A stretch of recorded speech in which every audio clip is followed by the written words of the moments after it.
Kitab Nabi Yesaya. Yesaya tinggal di Yerusalem pada paruh terakhir periode kerajaan Israel, dan dia mewakili Allah berbicara kepada para pemimpin Yerusalem dan Yehuda. Pertama-tama, dia berbicara tentang penghakiman Allah. Dia memperingatkan para pemimpin Israel yang jahat bahwa akan ada harga yang harus dibayar atas pemberontakan mereka terhadap perjanjian mereka dengan Allah. Bahwa Allah akan memakai kerajaan-kerajaan besar yaitu Asyur, setelah itu Babel, untuk menghakimi Yerusalem jika mereka tetap menyembah berhala dan menindas orang miskin. Namun pesan penghakiman ini dibarengi dengan pesan pengharapan. Yesaya sungguh percaya bahwa suatu hari nanti Allah akan menggenapi semua janjinya, bahwa ia akan mengutus seorang raja dari keturunan Daud untuk mengokohkan kerajaan Allah. Ingat 2 Samuel 7, bahwa ia akan menuntun Israel menaati hukum-hukum perjanjian yang dibuat di Gunung Sinai. Ingat Keluaran pasal 19. Dan semua ini terjadi supaya berkat dan keselamatan dari Allah akan mengalir ke segala bangsa seperti yang telah dijanjikan Allah kepada Abraham dalam Kejadian pasal 12. Dan pengharapan inilah yang mendorong Yesaya untuk berbicara melawan kejahatan dan penyembahan berhala Israel di zamannya. Nah, desain sastra kitab ini cukup rumit, tetapi ada satu cara mudah untuk melihat bagaimana semuanya berpautan.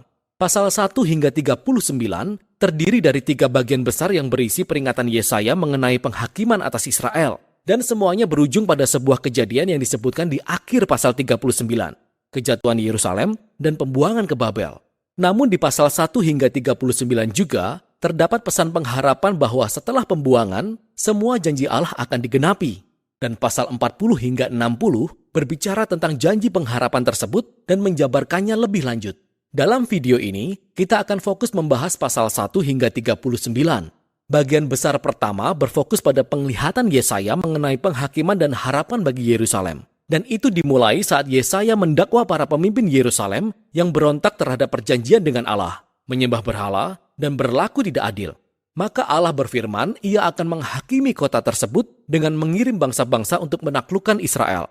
Yesaya berkata bahwa ini akan seperti api pemurnian yang membakar habis semua yang tidak berguna di Israel, untuk menciptakan Yerusalem baru yang dihuni oleh sisa orang Israel yang telah bertobat dan kembali kepada Allah. Dan Yesaya berkata bahwa pada saat itulah kerajaan Allah akan datang, dan semua bangsa akan datang di bait Allah di Yerusalem dan menemukan keadilan Allah, yang membawa era kedamaian dan harmoni universal. Nah, inilah alur cerita dasar Yerusalem lama, penghakiman yang memurnikan menuju Yerusalem baru, yang akan diulang-ulang di sepanjang kitab ini dengan penambahan detail-detail yang semakin banyak. Jadi, di tengah-tengah bagian ini ada penglihatan hebat Yesaya di mana Tuhan duduk di tahtanya dalam bait suci, dan dikelilingi oleh makhluk surgawi yang berseru, "Kudus, kudus, kuduslah Tuhan." Dan Yesaya tiba-tiba menyadari betapa najisnya dia dan umat Israel. Dan dia yakin bahwa dia akan dihancurkan oleh kekudusan Allah, namun ternyata tidak. Kekudusan Allah dalam bentuk bara yang menyala-nyala datang dan membakarnya. Tapi bukan untuk memusnahkan, melainkan memurnikan dia dari dosa-dosanya. Dan saat Yesaya merenungkan pengalaman aneh ini, Allah memberikan tugas yang sangat sulit baginya. Dia harus terus memberitakan penghakiman yang akan datang ini. Akan tetapi karena Israel telah mencapai titik di mana mereka tidak bisa kembali, peringatannya akan memiliki efek paradoks yang justru mengeraskan hati mereka.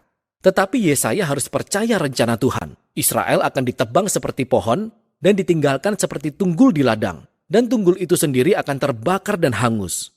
Tetapi setelah hangus, Tuhan berkata bahwa tunggul yang membara ini merupakan tunas yang kudus yang akan bertahan hingga masa mendatang. Ini adalah tanda kecil akan harapan, tetapi siapakah atau apakah tunas kudus itu? Sisa bagian ini memberikan jawabannya. Yesaya menghadap Ahaz, keturunan Daud dan Raja Yerusalem, dan memberitakan kejatuhannya.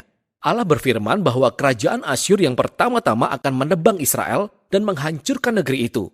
Tetapi masih ada harapan.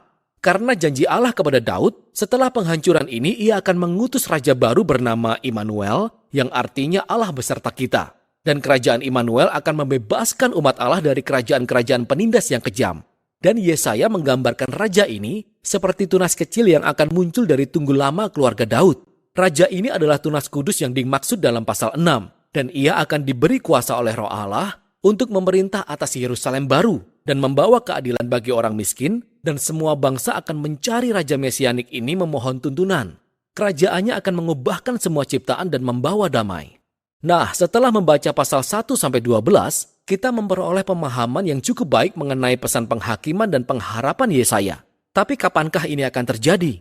Yesaya melihat kerajaan lainnya bangkit setelah Asyur, yakni Babel yang juga akan menyerang Yerusalem dan memang berhasil menghancurkannya. Dan ini membawa kita ke bagian selanjutnya kitab ini. Jadi pertama-tama, kita mendapati sekumpulan puisi yang berbicara panjang lebar tentang penghakiman dan harapan Allah bagi bangsa-bangsa. Pertama-tama, kita melihat kejatuhan Babel dan bangsa-bangsa tetangga Israel. Yesaya dapat melihat bahwa kekuatan Asyur yang hebat suatu hari nanti akan digantikan oleh kerajaan Babel, bangsa yang bahkan lebih merusak dan sombong. Raja-raja Babel mengklaim bahwa mereka lebih tinggi dari semua allah lainnya, dan karenanya Tuhan bersumpah untuk meruntuhkan Babel. Dan bukan hanya Babel, Yesaya juga menyebutkan tetangga-tetangga Israel yang juga memiliki kesombongan dan ketidakadilan yang sama, dan memprediksikan kehancuran penghabisan mereka.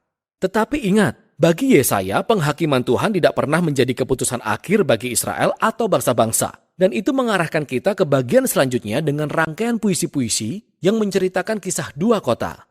Ada sebuah kota yang angkuh yang meninggikan dirinya di atas Tuhan dan menjadi jahat dan tidak adil. Kota ini adalah model manusia pemberontak dan digambarkan dengan bahasa yang dipinjam dari uraian Yesaya di awal tentang Yerusalem dan Asyur dan Babel yang disatukan.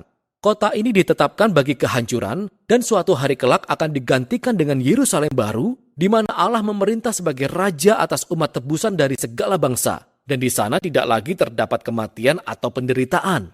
Pasal-pasal ini adalah klimaks di bagian ini, dan menunjukkan bagaimana pesan Yesaya merujuk jauh melampaui masanya, yakni sebuah pesan bagi semua orang yang menantikan Tuhan untuk membawa keadilannya atas kerajaan-kerajaan penindas yang kejam, dan membawa kerajaannya yang penuh keadilan, kedamaian, dan kasih yang memulihkan. Bagian berikutnya kembali berfokus pada kebangkitan dan kejatuhan Yerusalem. Dan pertama-tama kita temukan sekumpulan puisi di mana Yesaya mendakwa para pemimpin Yerusalem yang berbalik ke Mesir untuk mendapatkan perlindungan militer melawan Asyur. Dia tahu ini akan menjadi bumerang, dan Yesaya berkata bahwa Israel dapat selamat hanya dengan percaya kepada Tuhan dan bertobat, yang diilustrasikan oleh cerita berikut ini tentang kebangkitan Hizkia, Raja Yerusalem. Seperti yang diperkirakan Yesaya, tentara-tentara Asyur datang dan mencoba menyerang kota. Maka Hizkia merendahkan dirinya di hadapan Tuhan dan berdoa untuk pembebasan ilahi. Dan kota itu diselamatkan secara ajaib dalam satu malam. Namun kebangkitan Hizkia segera diikuti oleh kejatuhannya. Jadi dia menyambut utusan Babel dan coba mengesankan mereka dengan menunjukkan semua harta benda dan bait suci dan istana Yerusalem. Jelas ini merupakan sebuah usaha mengadakan aliansi politik lainnya untuk mendapatkan perlindungan. Ketika mendengar hal ini, Yesaya menentang Hizkia karena kecerobohannya. Dia memperkirakan bahwa sekutu ini suatu hari nanti akan mengkhianatinya dan kembali sebagai musuh untuk menaklukkan Yerusalem.